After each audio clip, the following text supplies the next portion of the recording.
हाँ तो प्रिय विद्यार्थियों, अपन पढ़ रहे हैं कक्षा 12वीं संस्कृत। और कक्षा 12वीं संस्कृत में अपन पढ़ रहे थे कारक प्रकरण के अंतर्गत अधिकरण कारक। अधिकरण कारक के कुछ सूत्र और कुछ नियम अपन पढ़ चुके थे। और इसी कड़ी में अगला नियम है कि संलग्न अर्थ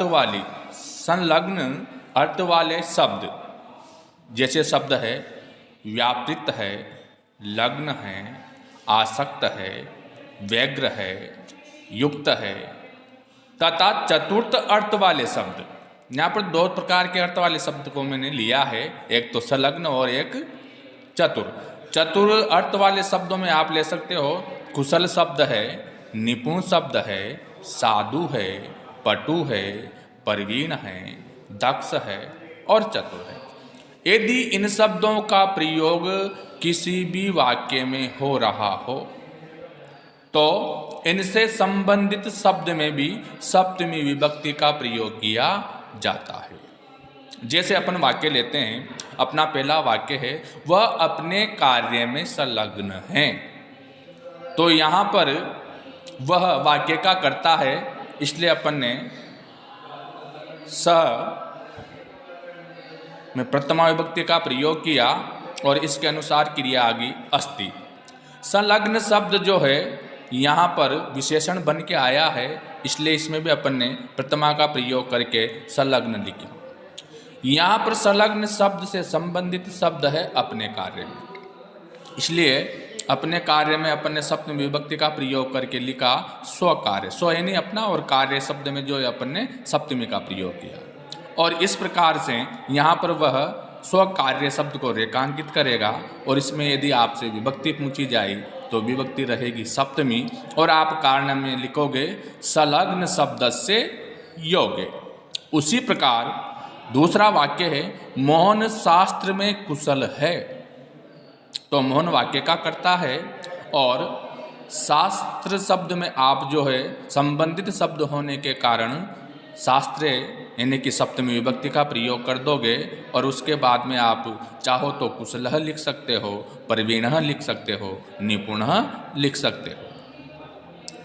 उसी प्रकार से यहाँ पर अगला नियम है, नियम कहता है कि फेंकना अर्थ वाली धातु। फेंकना अर्थ वाली धातु कौन कौन सी है? एक क्षिक धातु, मुच धातु और अस धातु के तथा विश्वास व श्रद्धा अर्थ वाली धातु व शब्दों। देखो, विश्वास व श्रद्धा अर्थ वाली धातु है विश्वसिति, ये धातु रूप है। उसके बाद में शब्द है विश्वास है, श्रद्धा है, निष्ठा है, आस्था है। अर्थात इन शब्दों के योग में भी संबंधित शब्द में सप्तमी विभक्ति का प्रयोग किया जाएगा। जैसे वाक्य है मृग पर बाण फेंकता है, मृग पर बाण फेंकता है। तो यहाँ पर फेंकना अर्थ में आप शिप धातु का प्रयोग करोगे, और बाण यहाँ पर फेंकना क्रिया को कर रहा है, इसलिए बाण यहाँ पर कर्ता माना जाएगा। इसलिए बाण में आप प्रथमा विभक्ति का प्रयोग करोगे बाण, और इसके अनुसार क्रिया रूप हो जाएगा शिप्ति। संबंधित शब्द है आपके पास में यहाँ पर मृग, और मृग शब्द में आप जो है सप्तमी का प्रयोग करोगे। तो यहाँ पर अपन ने मृगे शब्द में सप्तमी विभक्ति का प्रयोग किया। यदि इसको रेखांकित करके आपसे पूछा जाए कि मृगे शब्द में विभक्ति कौन सी है, तो आप विभक्ति बताओगे सप्तमी, और कारण में आप लिखोगे शिप धातु योगे। कारण में क्या लिखना है विद्यार्थियों? शिप धातु योगे। उसी प्रकार इसी नियम का एक अपन अगला वाक्य लेते हैं। वाक्य है उसमें श्रद्धा है, उसमें श्रद्धा है। तो यहाँ पर जो है संबंधित शब्द हुआ उसमें, इसलिए उसमें शब्द में आप सप्तमी का प्रयोग करोगे, ये तत्का रूप बनेगा। और सप्तमी के एक वचन में तत्का रूप बनता है तस्मिन, और श्रद्धा का श्रद्धा रहेगा। और यहाँ पर जो है क्रिया आ जाएगी वर्तते। यहाँ पर वह तस्मिन शब्द को रेखांकित करेगा और आपसे पूछेगा कि तस्मिन शब्द में विभक्ति कौन सी है, तो आप विभक्ति बताओगे सप्तमी। और कारण में आप जो है बताओगे श्रद्धा शब्दस्य योगे। इस प्रकार से इन शब्दों के योग में भी आप सप्तमी का प्रयोग करके वाक्य निर्माण कर सकते हो। इसी नियम के बाद में अपना अगला नियम है, नियम कहा गया है कि साधु, साधु का अर्थ होता है बच्चों अच्छा, और असाधु, असाधु का अर्थ होता है बुरा। अर्थात साधु और असाधु शब्दों के योग में भी संबंधित शब्द में सप्तमी विभक्ति का प्रयोग किया जाता है। साधु और असाधु शब्द जो हैं, यदि इन शब्दों का प्रयोग किसी वाक्य में हुआ है तो इन शब्दों से संबंधित जो शब्द होगा उस शब्द में आप जो है सप्तमी का प्रयोग करोगे। जैसे वाक्य है कृष्ण माता के लिए अच्छा है, कृष्ण माता के लिए अच्छा है, तो यहाँ पर अच्छा शब्द के लिए आप साधु शब्द का प्रयोग करोगे और इस वाक्य का कर्ता है कृष्ण, इसलिए यहाँ पर जो है कृष्ण हो जाएगा कृष्ण और कृष्ण के अनुसार क्रिया आ जाएगी अस्ति। अब आपके पास संबंधित शब्द बचा माता के लिए, तो माता के लिए जो शब्द है इसमें आप सप्तमी का प्रयोग करोगे और जब मातृ शब्द के रूप बनाए जाते हैं तो सप्तमी के एक वचन में रूप बनता है मातरी, इसलिए यहाँ पर आपने मातृ का प्रयोग किया। अब आपके लिए वो यहाँ पर जो है मातृ शब्द को रेखांकित करेगा और पूछेगा कि मातृ शब्द में विभक्ति कौन सी है, तो आपको विभक्ति बतानी है यहाँ पर विद्यार्थियों सप्तमी। और इसी में ही जो यदि वो कारण पूछता है तो आपको कारणम में बताना है साधु शब्दस्य योगे। क्या बताना है? साधु शब्दस्य योगे। इसी कड़ी में जो है इस नियम का एक और उदाहरण में आपको समझाना चाहता हूं। उदाहरण है कृष्ण मामा के लिए बुरा है। वाक्य क्या है विद्यार्थियों? कृष्ण मामा के लिए बुरा है। तो यहां पर भी जो है बुरा शब्द के लिए आप असाधु शब्द का प्रयोग करोगे और इस वाक्य का भी कर्ता कौन है? कृष्ण, इसलिए यहाँ पर कृष्ण में आपने प्रथमा का प्रयोग करके लिखा कृष्ण, और कृष्ण के अनुसार भी यहाँ पर जो है क्रिया आ जाएगी अस्ति, क्योंकि यहाँ पर कृष्ण प्रथम पुरुष के एक वचन का कर्ता है, इसलिए क्रिया भी प्रथम पुरुष के एक वचन में अस्ति आ जाएगी। अब आपके पास संबंधित शब्द बचा यहाँ पर मामा के लिए। तो मामा जो है, इस मामा को संस्कृत में मातुल कहा जाता है। मामा को संस्कृत में क्या कहते हैं विद्यार्थियों? मातुल, माता के तुल्य हैं जो, अर्थात मातुल, मातुल यानी मामा। और जब मातुल शब्द में सप्तमी का प्रयोग किया जाता है तो शब्द बनता है मातुले।